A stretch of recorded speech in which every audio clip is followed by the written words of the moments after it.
este encuentro a los puños limpios.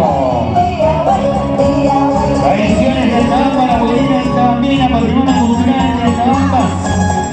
La presentación de los hijos de los chupitas frente a los valientes guaquitinos.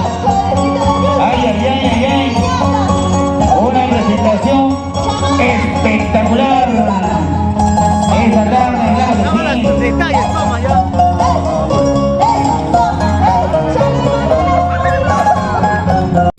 Apreciando los dos.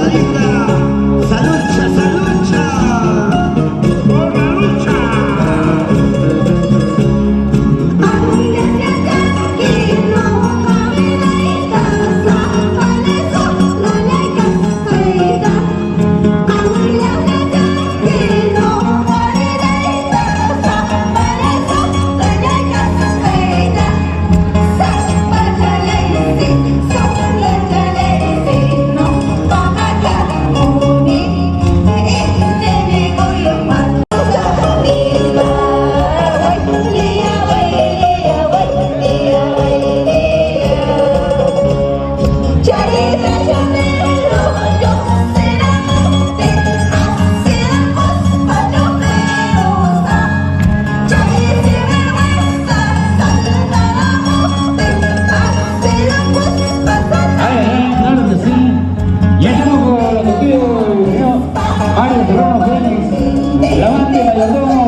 En la tierra de Altabamba, ay, ay, ay, claro, sí, qué bonito.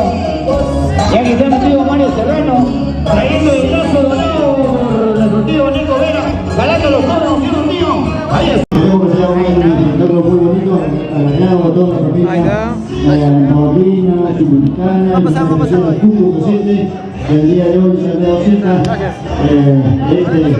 este momento que ya están llenando maravillas, poco a poco pueden estar subiendo. Esperemos que haya mucho más. Josito, estamos para poder colaborar contigo. Asimismo, invitamos hoy a todos los hermanos de De nuestros hermanos de Huaquírica para juntos poder apreciar, por favor. A ver, la música chupipilcana, por favor. Ahí sale la música. Y un chupa de Darío Cariagua. Vamos, Anthony, viejo, gracias, Franza, gracias.